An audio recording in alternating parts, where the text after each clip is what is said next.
voilà ñu ngi ak présidente Mimi Touré ah xoolal teel ma jaar si ginnaaw.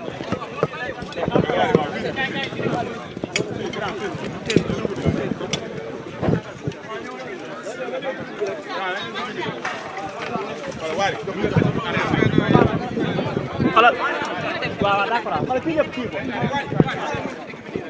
D'accord, on est avec madame la présidente. Non, na fi yëpp ñëw. Xoolal mën nga rek aussi. Voilà, ñu ngi taxaw. Ah, c'est bon. C'est bon.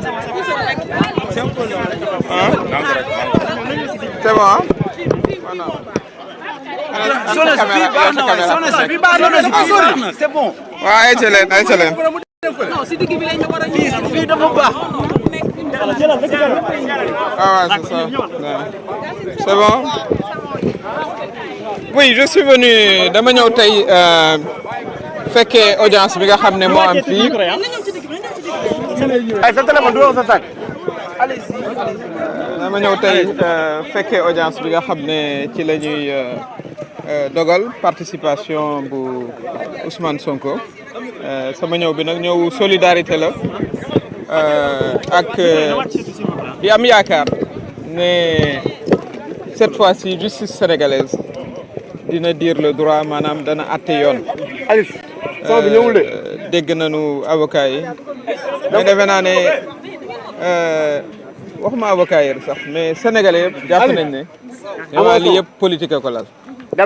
kon li nga xam ne moo war a am mooy justice commencé jubóowaat ak sénégalais yi par àtte loo xam ne lii moom la ñuy jàpp ne mooy yoon mooy Ousmane Sonko mën a bokk ci élection yi ñu jox ko fiche mu bokk ci élection yi ni ñëpp di bokkee ci élection yi man miy wax ak yéen candidat la voilà collecté sama parrainage mais dama gëm démocratie lii nga xam ma d'accord ci ak li ay avocat am wax du dara lu dul jéem koo éliminer ci ay élection loolu nag kenn mus koo gis ci Sénégal depuis très longtemps président Ablaye Wade bu daan opposé wu ak président Abdou Diouf am na luñ ci fekkee lu metti la woon opposition 2010 2011 ba ñuy opposé wu ak président Ablaye Wade lu metti la woon fekkee ngeen ko mais taxut vraiment ñu tere leen bokk ci élection yi ñëw taxul ñu tëj leen ci kaso bi taxul it aussi ñu tëj seeni militant kon dellu ginnaaw bi nga xam ne gis nañu ko mais dafa jéggi dayoo ñu war cee taxaw nag ñu war cee taxaw kon maa ngi am yaakaar ne tey fii xëy na ci tribunal de grande instance de Dakar réconciliation maanaam jubóowaat ak justice bi dana tàmbale par décision bu jaar yoon dama ci profité nag yéeg seeti le juge Maham Diallo mi nga xam ne mooy joxe autorisation de visite yi toog di ko xaar pendant 2 heures de temps mu ñëw romb ma ci salle d'attente mi nuyu ma tëju ci cabinet sañatu la génn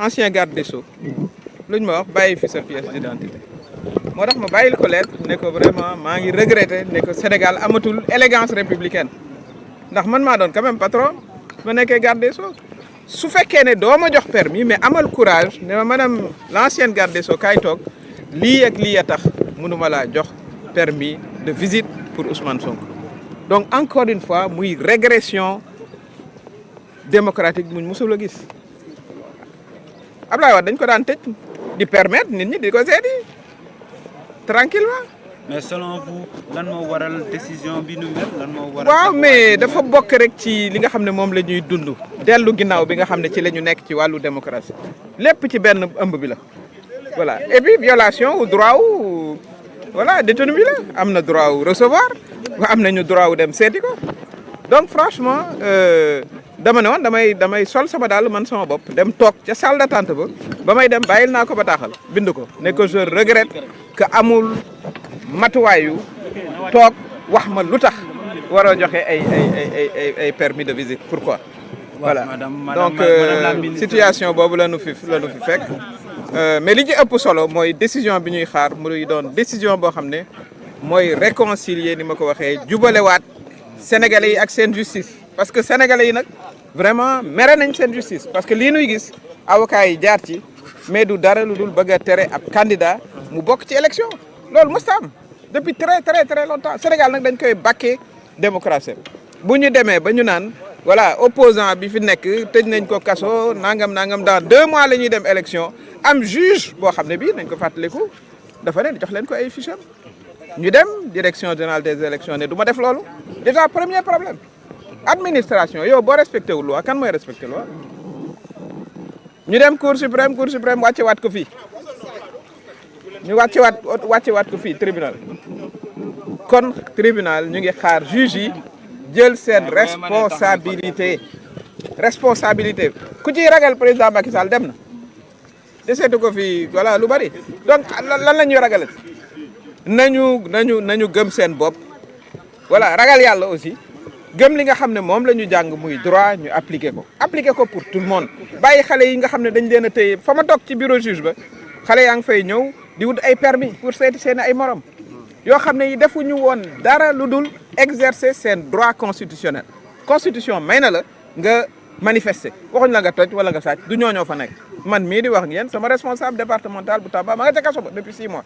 xale yooyu romb nañ ma di jël ay permis. waaw lu tax bu dee voilà ngeen message bu fort moom mooy réconciliation ñu war a jàpp ni ki divorce am na diggante justice ak peuple am ci jëm bopp. oui tey maanaam tey lan moom mooy jubluwaayu message boobu noonu. mais jubluwaayu message bi mooy pour kañ juge yi nga xam ne yor dossier bi tey ñu kañ ko am na seen ay naataango yu jël seen matuwaay voilà muy le juge Sabassy Faye même procureur général bi nga xam ne moo doon défendre état dafa ne woon nañu jox Ousmane Sonko ay fiches waaw kon kay wax ji jeex na ñoom kon nañu takk seen fit bu baax a baax def li nga xam ne moom la ñu war a def mooy wax li yoon wax mooy ñu jox ko bu yor ay parrainage am moom Ousmane Sonko doon candidat ma doon candidat keneen doon candidat yéen sénégalais yi ngeen tànn loolu mooy démocratie Macky Sall buñ ko defalul woon loolu kon du doon président moom na fàttali ko dañ ko téye woon commissariat ne dafa def blanchiment d'argent dañ ko mujj bàyyi waaw buñ ko téye woon jàllale ko ci juge bi mandat de dépôt ko kon nu muy def kon du mës a doon président de la république kon li nga xam ne moom lay wax mooy damay woo tous les démocrates mag ndaw góor jigéen ñu taxaw parce que démocratie nag moo yor réew mën ngaa yor wurus wala fer ak diamant voilà te du tax nga développé sa bopp lii la taxam mooy tax ñu développé mooy li nu indi ba fii ñu doon ñun ñëpp ñu yem ci yoon mu bañ a am kumba am ndey ak kumba amut ndey. léegi lan lañ mën a xaarandi ci opposition bi si toutefois juge bi jël le contraire ñàkk dogal yi nga xamante ne juge Sabassy Faye dogal na ko lan la ñuy xaar ci opposition bi. mais dinañ ci waxtaan jël ci matuwaay yi parce que ñun front pour l'inclusivité et la transparence des élections dañu jàpp ne dañu war a xeex pour ñëpp bokk. dinañ étudier nag les formes de lutte ensemble waaye moom taxaw moom dafa jot parce que bu nu taxawlee aussi. la ca kanam aussi voilà. du doon lu nu neex. voilà madame la ministre ñu ngi ci dernière ligne droite est-ce que seen taxawaayu xeex ngir inclusivité de l'élection de la participation des candidats à l'élection présidentielle est-ce que jàpp ngeen ni ki xeex bi tardewul wala maanaam waxtuwam lañ toll. waaw mais dinañu ci xeex ba dernier jour dernier moment voilà dinañ ci xeex ba dernier jour dernier moment dernière minute xeex nag loolu la. voilà dinañ ci def suñu kéemtalaayu kattan voilà di ci woo nag ni ma ko waxee suñu doom yi suñu jarbaat yi suñu borom kër yi tout le monde parce que yëf yi Sénégal la ñuy taxawal luñ suñu bopp voilà mënuñoo xeex pendant ay année ba démocratie yegg si fii voilà ñu bëgg ko faagaagal delloo ñu ginnaaw ñu ñuy comparer ak dëkk yoo xam ne yii bon vraiment daawuñu seen sax ci wàllu démocratie di yàq deru Sénégal looloo fi nekk kon loolu dafa laaj taxawaay yéen it ma sant leen presse parce que yéen a ngi ciy liggéey aussi liggéey bu am solo. Merci beaucoup. Voilà. Jërëjëf. Mais maintenant en français vous avez livré un message fort aujourd'hui de réconciliation du peuple et sa justice. Aujourd'hui, quelle est en tout cas la portée de votre message? Oui, nous sommes venus exprimer notre solidarité à Ousmane Sonko en assistant à une partie de d'appeler, c'est l'occasion d'appeler les magistrats à entamer un processus de réconciliation entre les Sénégalais et leur justice.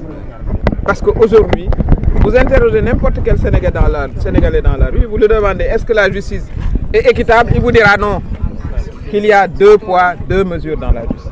C'est l'occasion c'est l'occasion aujourd'hui, ici au tribunal de Dakar, de grande instance, de commencer le processus de réconciliation entre le peuple sénégalais et sa justice. Donc le message, il est d'abord adressé aux juges qui auront ce dossier, qui vont décider. Le juge de Ziguinchor a fait son travail, c'est un magistrat. Même le procureur général près la Cour suprême, mais a pris une position qui était contraire à celle de l'État. Et pourtant, il est supposé défendre l'État. Il a dit qu'on remette les fiches de parrainage à Ousmane Sonko.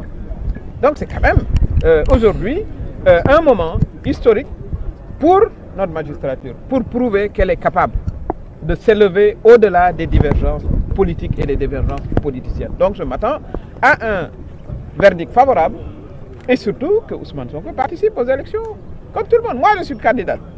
Et je suis sûr de moi-même, j'ai confiance en moi-même. J'ai mon parrainage. Mais je considère comme démocrate que tout le monde doit participer. Parce que tout le monde est convaincu que ces procès-là n'ont qu'un but politique. C'est le sortir de l'élection présidentielle. Et ce n'est pas normal. Ce n'est absolument pas normal. Le président Macky Sall lui-même, il faut qu'il se rappelle.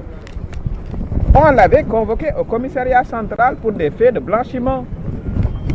Il a été relâché dans l'après-midi. Mais si on avait procédé comme il est en train de procéder aujourd'hui, mais on l'aurait présenté devant un juge, on l'aurait mis sous mandat de dépôt.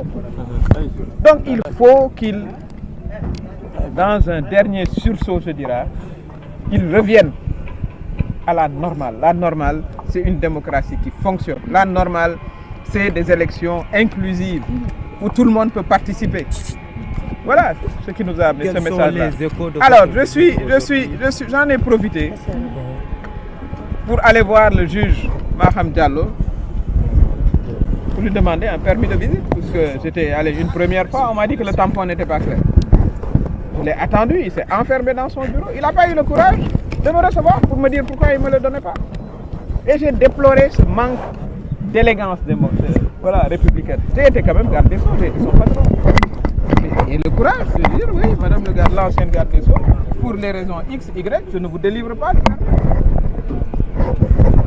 Voilà, ça je le regrette. Et c'est ce genre de choses qu'il faut rectifier.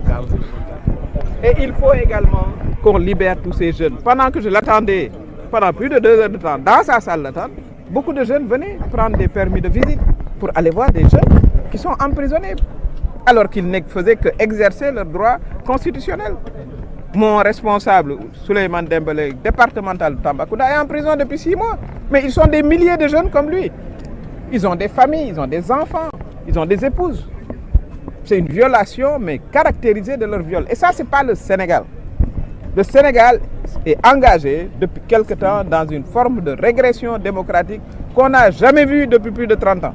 Ça, je le dis. Donc, je lance aussi un appel aux démocrates. Parce qu'il faut que nous défendions cette démocratie-là qui fait la fierté et l'honneur du Sénégal. On ne peut plus, on peut pas nous comparer à des pays alors qu'on était loin en avance. Défendre la démocratie, vous avez enclenché un combat pour l'inclusivité de tous les candidats à l'élection présidentielle. Aujourd'hui, est-ce que ce combat n'a pas été tardivement enclenché? Non, les gens se battent depuis longtemps. D'ailleurs, c'est cette bataille-là qui a fait reculer le président Macky Sall. Sinon, ça aurait été lui le candidat. Continuez à se battre. Dans la vie, vous vous battez jusqu'à votre dernière énergie. En tout cas, c'est ma conception de la vie. Et il faut qu'on se batte pour que tout le monde participe à cette élection, y compris Ousmane Sonko, qu'il n'y ait pas d'élimination artificielle, frauduleuse par le parrainage. Et ça, il faut que tous les démocrates aussi, les jeunes, les femmes, les personnes âgées, tout le monde se mobilise pour cela. Madame Aminata Touré.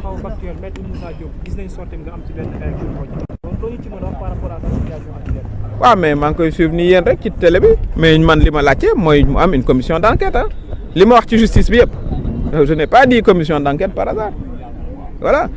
Le procureur s'autosaisit rapidement pour certaines affaires mais pour d'autres affaires on ne l'entend pas. L'affaire des 1000 milliards, le procureur lui prend son temps.